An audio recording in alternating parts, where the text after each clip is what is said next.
Hello and welcome to our talk time. I am Jordino and today's episode is called The Oscars Talk Time. Now, I'm going to do an acceptance speech how I would do an acceptance speech. Wow, thank you so much, everybody. Thank you. I'm so glad that the Academy didn't send out their Best Actor winner to literally kill me on stage. You know, I'm happy that the Fresh Prince didn't come out here and lay down some Fresh Prince on me. I would like to thank my mother, my father, and all of the industry insiders that I knew from birth. I couldn't have done it without you. Nobody can. And before I move on, I would like to find out if this Oscar is actually mine and not someone completely different. Are we sure about that? Yeah? Okay, cool. I am overwhelmed. I'm almost speechless to see in front of me dozens of amazing actors that I've seen throughout my life. Hollywood's most popular actors sitting in front of me here at the Oscars. All of them white. You know, we have to give a round of applause to the Academy for being less racist than they were in the past couple of years, which, low bar to hurdle, whatever. But thank you to the Academy, and thank you to all. At least this isn't the Golden Globes, and at least this isn't the Hollywood Foreign Press. Thank you. And now I shall take my Oscar for some reason to In-N-Out to have a burger because I guess I need to humble myself after winning an Oscar. Is that what millionaires think humbling themselves is? Going out to buy an expensive burger? Okay, whatever. Thank you so much for this opportunity. I guess see you next year because y'all only nominate people again. Ever. You nominate people who you like, who you know. I know the Oscar people. I know who votes in it. It's you guys. All of you. Look at you in front. You're all members of it. You all vote. That doesn't make any sense. Okay, thank you. I shall go before the band plays me off for not being famous enough. Bye. That is how I would accept an Oscar. If I'm ever eligible for one. I don't know how I would be eligible for one. All those things that I said there happened. Them getting the wrong Best Picture wrong, because I remember someone, I forget what it was, but they read La La Land when it was supposed to be, what was it? Moonlight, that's right. And obviously everyone knows what happened with Will Smith laying down whatever he had on Chris Rock. And, the Oscars have a reputation for only picking people who are white. And also nominating people over again, even if their performance wasn't the best. And people getting snubbed all the time. Wink, wink, Greta Gerwig, wink, wink. But what I want to do for this episode right now is I want to read out the nominees. Well, some of them, because I can't read out them all. That would take forever. I'm going to read out some of the things that I like. Some of the nominees that I'm interested in. I'm going to pull an Oscars 2020, and I'm going to get rid of the ones that take too much time. I'm sorry. I can't get through them all. There's a lot. Let's go through... Let's go for the writing ones first. So let's do original screenplay. So the nominees for writing an original screenplay are Anatomy of a Fall, The Holdovers, Maestro, May December, and Past Lives. Now, I didn't watch all of these movies, but I do know The Holdovers is a pretty good movie. I wouldn't be surprised if they won, honestly. It's The Holdovers. It's a pretty good movie. I'll give it to them. Holdovers. Now, writing for an adapted screenplay. You got American Fiction, Barbie, Oppenheimer, Poor Things, and The Zone of Interest. Now, so Technically, Greta Gerwig is nominated for Best Writer, Written Screenplay, adapted. Which, good for her. It's good. But snubbed for directing, obviously. I didn't know that Oppenheimer, before that, was based on a book. I didn't know that. That's a good fact. There's a very fantastic factoid to bring to the parties. I hear. I would be kicked out in so many parties quickly. I'm gonna go with Oppenheimer. I feel like Oppie is he's gonna sweep. That's what I feel in my bones, in my blood, in my bloodagans. Okay, what else? Let's see. What else shall we do? Let's go for, I don't know. Oh, original score. Let's go for music, both of them. Let's go for score first. So, you got American Fiction, Indiana Jones and the Dial of Destiny, Killers of the Flower Moon, Oppenheimer, and Poor Things. Now you have your regular John Williams, Indiana Jones. He's always good, most nominated man in history. Good for him. But he only won 5 times. But, only won 5 times. Come on, there's 5 Oscars at home. Who has 5 Oscars? Literally nobody. But he does. So, good for John Williams. Who's there? Again, I think Oppenheimer might bring this home just because that it's going to sweep, I feel. But let me highlight one good score that you should take notice to. Joker. What was that, 2019? I feel, was it 2019? Yeah. 2019, Joker. The score of that movie was immaculate. It played to the emotions very well in such a simplistic way. It was a very delicious score, I guess you can say. Let's go for original song now. So you got The Fire Inside by Diane Warren. I'm just Ken. Anywhere else I'd be a 10. Music and lyric by Mark Ronson and Andrew Wyatt. It Never Went Away by John Batiste and Dan Wilson. Now, John Batiste was actually here at UBC a couple days ago, and that's pretty cool, to be honest. I would have liked to see him, but he was only here for one day, and I wasn't free that day, but whatever.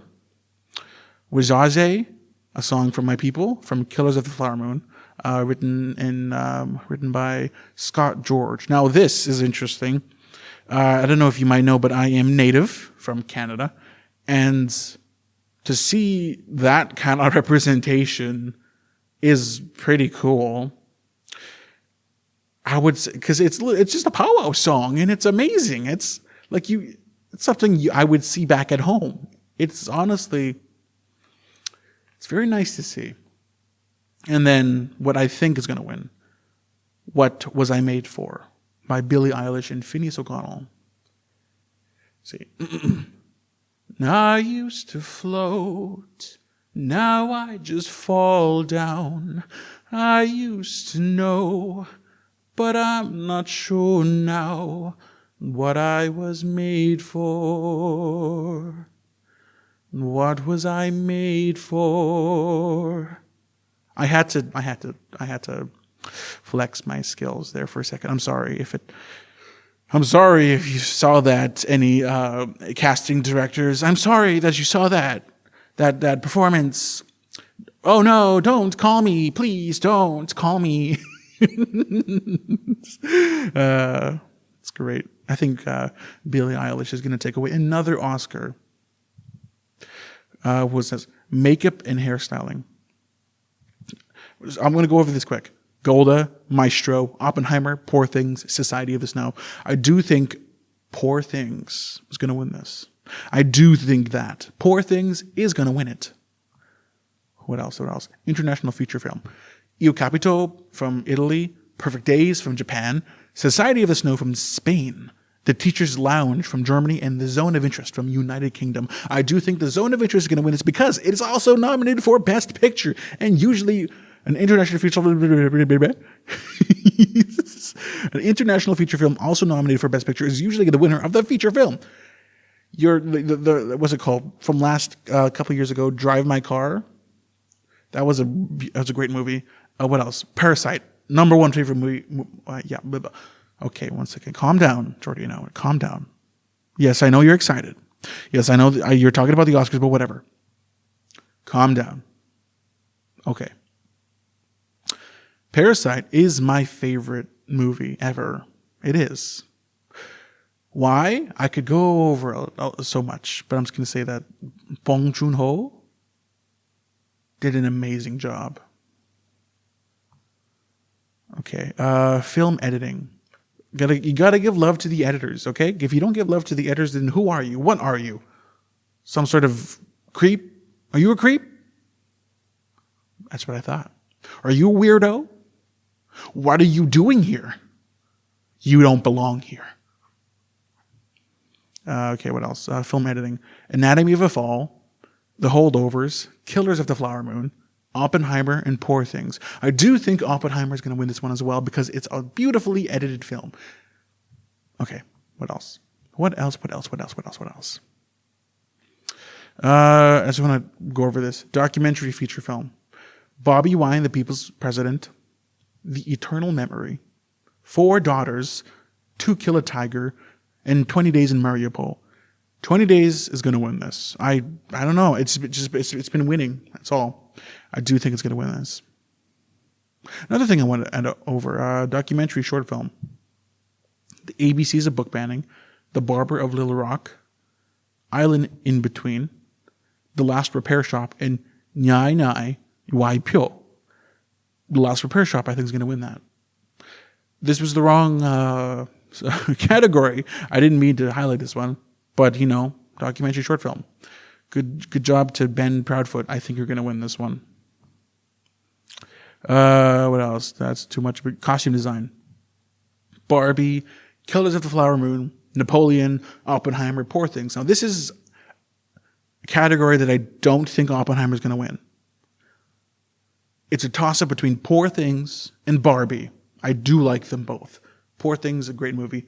Barbie, a great movie too. Costume design, immaculate in both. It could go either way here. I want to go Poor Things because it's a bit more nuanced. Like Barbie is nice and all. It's really nice. But Poor Things, it seems like the costumes were made with care. They were made with an understanding. And of course, Barbie's kind of already made for you. You have all of these suits that were made into actual costumes for the characters to wear. And you kind of had like a template to already work with. Poor Things, nothing there. I do think it's going to win costume design.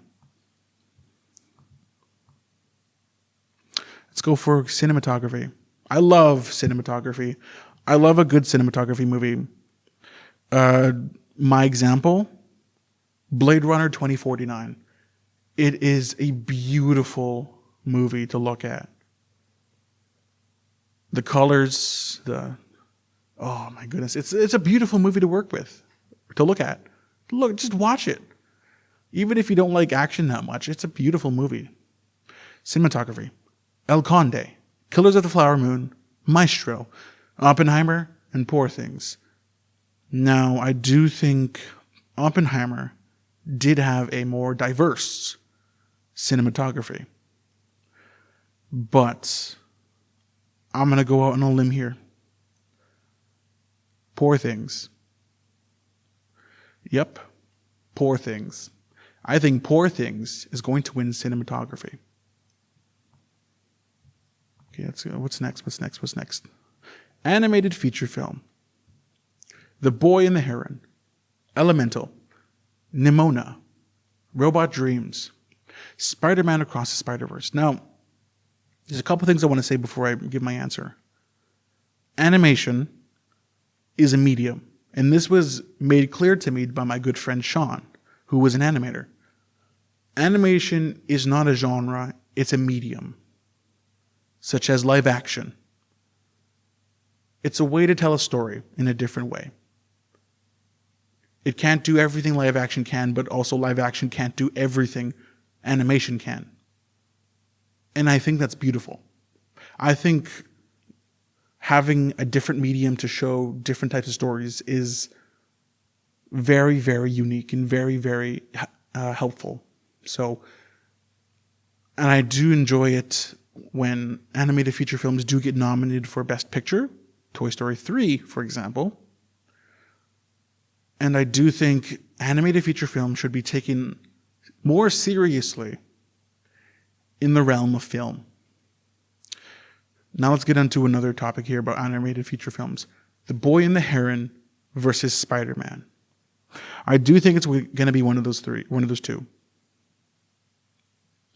The Boy and the Heron has been winning all the awards. It has been.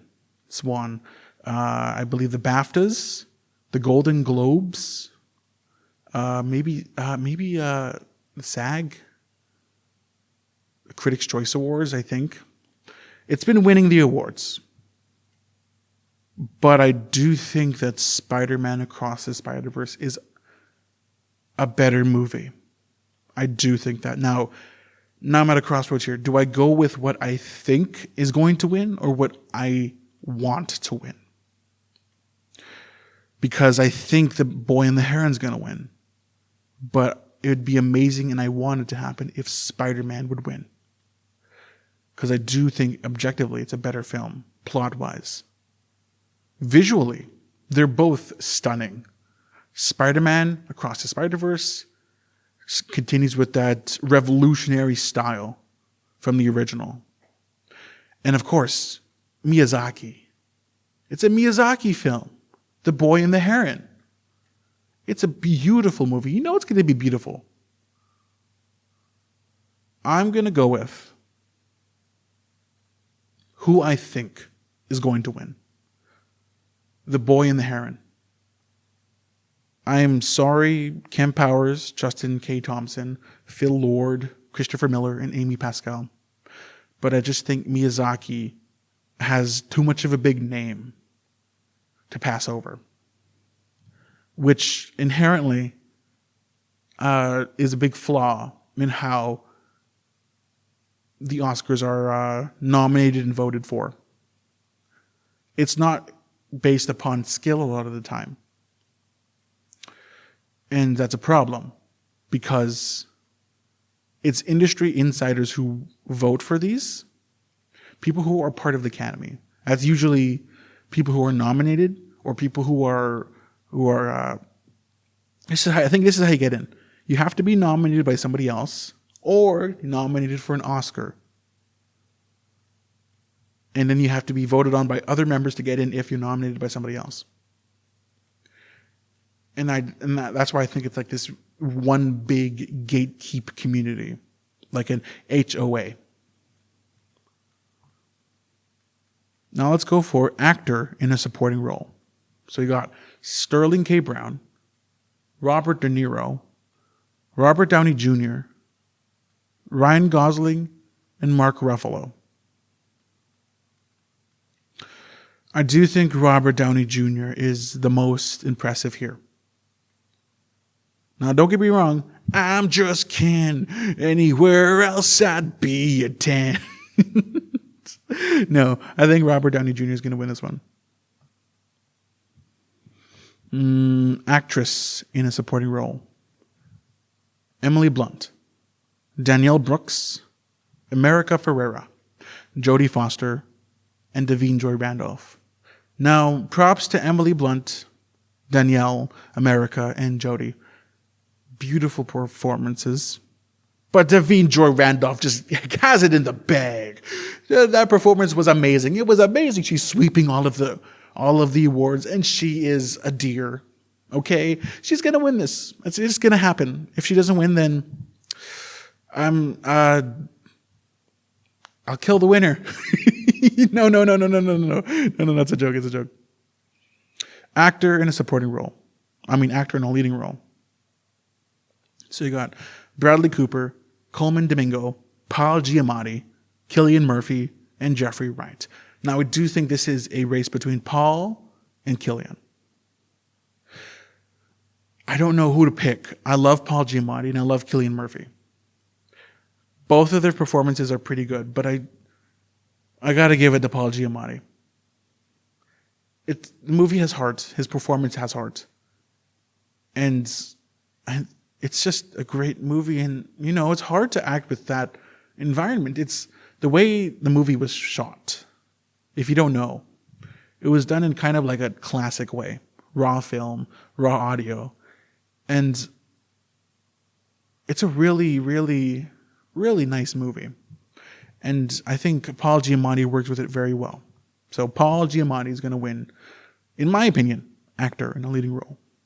Now, actress in a leading role. You got Annette Bening, Lily Gladstone, Sandra Hüller, Carey Mulligan, and Emma Stone. Who else has been sweeping the award season? Lily Gladstone. And I would like if Lily won. Let's be honest. I would like if Lily won. Lily Gladstone, you are going to win the Oscar for actress in a leading role. Now let's go for the bigger films. The bigger awards, I meant. Directing. Justin Treat for Anatomy of a Fall. Martin Scorsese for Killers of the Flower Moon. Christopher Nolan for Oppenheimer. Yorgos Lanthimos for Poor Things. And Jonathan Glazer for The Zone of Interest. Now, I do think that Oppenheimer is going to win. So, Christopher Nolan, I think you're going to win this. Okay? Christopher, it's time for you to win. Final award of the night. The Academy Award for Best Picture nominees are American Fiction, Anatomy of a Fall, Barbie, The Holdovers, Killers of the Flower Moon, Maestro, Oppenheimer, Past Lives, Poor Things, The Zone of Interest. And who I think is going to win this one is Oppenheimer. Yes, I do think Oppenheimer is going to bring home the biggest award of the night. I think it's going to get a lot of awards tonight, and I do think it's going to bring home the biggest one. It's a great movie. It's a long movie. I think that movies shouldn't be that long. But it's a great movie. But seriously, guys, stop making such long movies. I know that these movies, especially ones based on books, they're usually cut down to get rid of the most nice parts, all of the parts that are nice and, good story-wise, and they're cut down a significant amount. But just do a part 2. I don't want to sit there for 6.5 hours looking at the same movie. That's almost a full work day. Okay? I don't have that long. I just want to watch a movie for 2 hours. That's not the most. But Oppenheimer, you win. Or you're going to win. And that's what I think. Now, what do we have next? Oh, yeah. Now we have a special edition of Radio Theater. Now, I wrote this without any jokes in it. I wrote it without any, what's it called? Any comedy. It's a drama. I wrote a drama, basically. And I'm going to perform both parts. And I'm gonna stretch my acting muscles, see how it works. Okay? Okay. Let me get it ready. So I'm just gonna cut away. You're gonna hear a little thing, and I'll be back. Enjoy this edition of Radio Theater. Interior, taxi cab, midnight. Troy waits inside his cab waiting for the next customer. H stumbles from the darkness and enters the cab with a sort of sloppiness. Where to? 31st Street. Just drop me off at the corner. Troy starts the meter, and the two start driving through the calmness of the night. Looks like you had a rough night. No, things just got a little crazy during the party, it's all. How crazy is a little crazy? H takes a moment to look out the window at the pretty lights before answering. You ever just think about the end? Like, really think about it. Take a moment to just ponder on what happens after you're gone. Well, that's a loaded question. I'm sorry. You don't have to answer that. No, it's fine. Really. You know, I do sometimes. I do think about what would happen if I were to go. Not pass, just go. And I got too much to worry about. Too many people would be hurt. What about you? Why ask a question like that?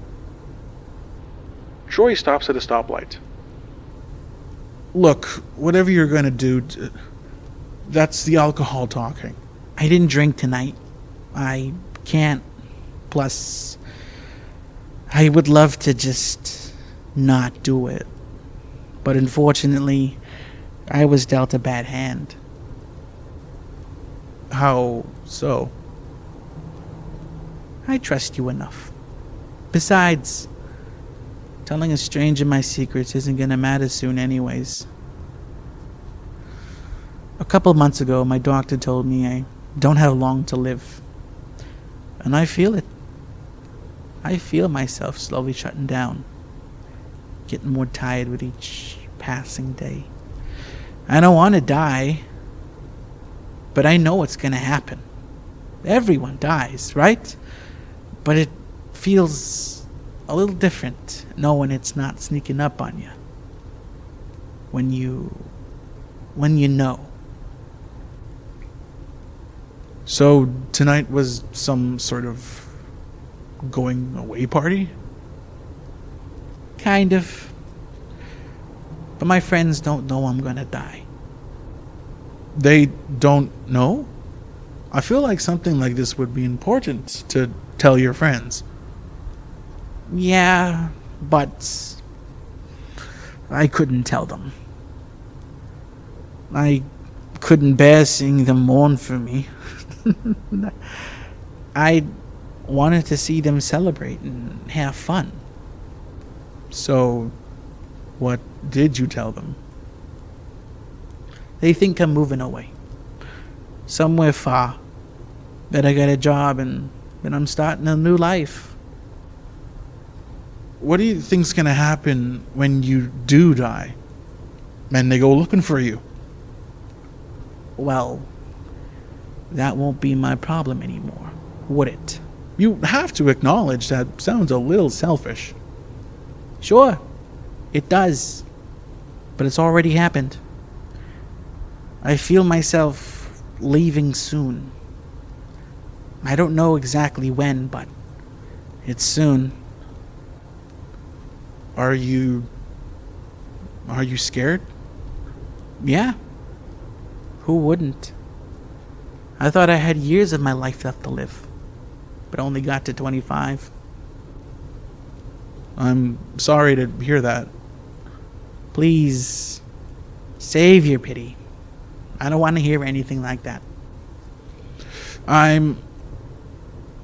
Okay, let me make it up to you. You don't got long, right? I know a good ice cream place nearby. You in? Troy looks into the rearview mirror and sees H look out to the city. Sure. I could go for a good cone of vanilla right now. Troy and H go to the nearest ice cream place and order 2 cones. Afterwards, Troy parks his cab at the beach, and they look out into the blackness of the sea. How are you feeling? Like I'm gonna die. But this also tastes pretty good. This is my favorite place to be, especially at night. Why? I can't see a thing. That's why I like it. It's like meditating. feeling the cold breeze come from the ocean and the sound of waves splashing against each other, drowning out the city noises with calm. The two sit there, listening to the waves.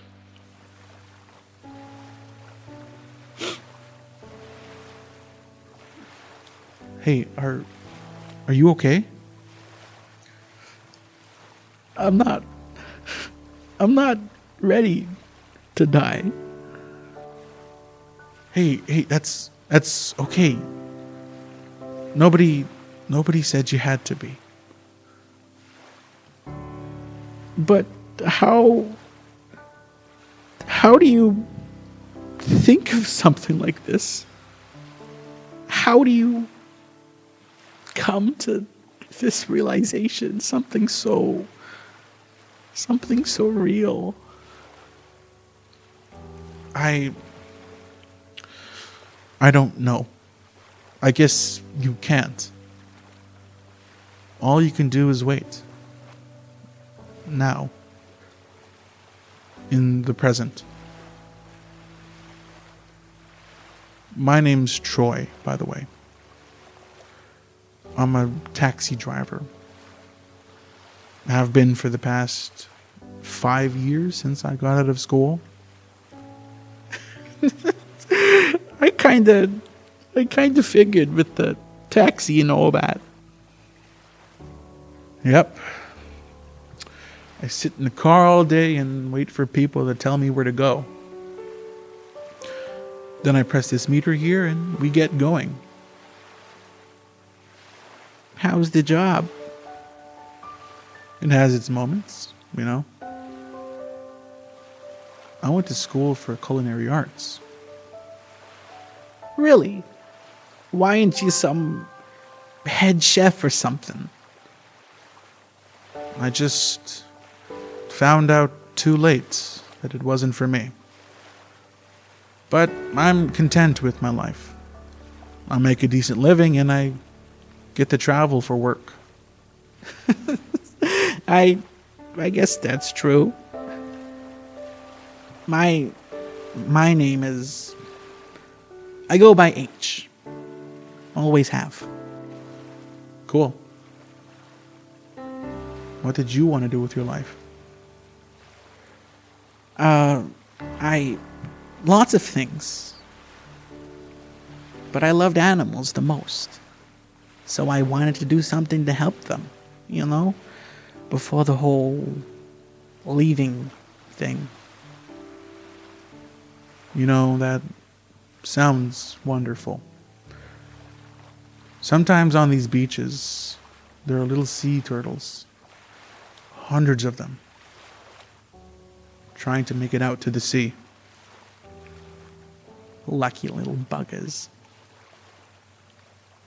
They're right about what they say. Oh yeah? And what do they say? The prettiest flowers get picked first. The two have a moment of silence, accompanied by the soft splashing of the waves. And who says that? They do. Should I take you to your destination now? Oh, no. I found it hours ago. And I don't think I want to leave just yet. The night goes on as Troy and H share the last moments of H's short life together. The end. And that was that. I got nothing else to say, but you know what? Thank you for coming. Thank you for being here. Thank you for listening. And next week, listen as Jordan and I have a little conversation about St. Patrick's Day. So until then, goodbye, I guess. Let's talk again sometime. See ya.